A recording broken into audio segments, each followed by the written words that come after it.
Property. So I have a lot of clients come to me. They say, "Hey, I've got this rental that I want to buy. The mortgage payment is going to be $2,000 a month. Rent on those properties is $2,400 a month. So I'm actually going to make $400 a month on that property. Isn't that great?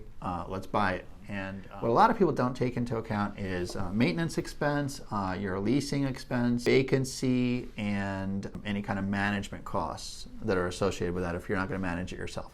So when I buy rentals, I like to run an analysis and assume that the property is going to be vacant 7 to 10% of the time. And the reason that I do that is because even if you're in a really high demand area and you have a tenant that stays for a year or two, at some point that tenant is going to move out. And chances are you're not going to have a tenant move in the next day. You might have to paint the property, clean the property, maybe change the carpet. That's going to take some time. And when somebody applies, usually they might say, "Hey, I can move in a month. I can move in a month and a half." So on average, I would say if you use 7 to 10% vacancy factor, you're fine. I know on our properties, and a lot of times when we've done numbers for other people, you're going to have maintenance, you're going to have turnover costs in between tenants. Stuff is going to break. Stuff's probably going to break more in rental properties than in your own house. Some of the stuff you can charge back to the tenant, but a lot of times you end up eating a lot of that cost as a landlord. For maintenance slash repairs slash turnover cost, because you're always going to have some cost when one tenant leaves and another one comes in.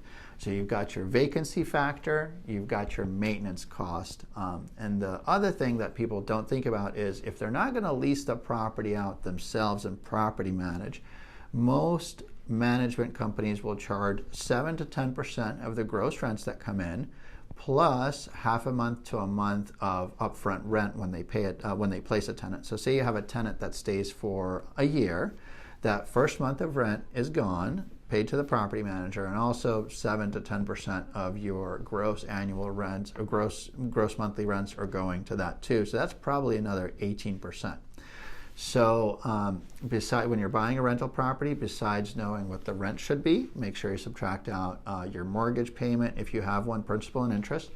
Make sure you subtract out the property taxes. Make sure you subtract out the insurance, which is a little more expensive as a landlord than for a primary occupant property. Don't forget to take out your property maintenance. Don't forget to take out your vacancy, and don't forget to take out your property management fees or leasing fees if there are any, when you're deciding on that final number of what is the net to you going to be after all those expenses. Thank you guys for watching the video. Hope you find this content helpful. If you do, feel free to send me a message or leave a comment below, and we're happy to help with any kind of your real estate questions about real estate sales, investing, what to do with your properties. Feel free to leave a comment below, let us know, and thank you very much for watching.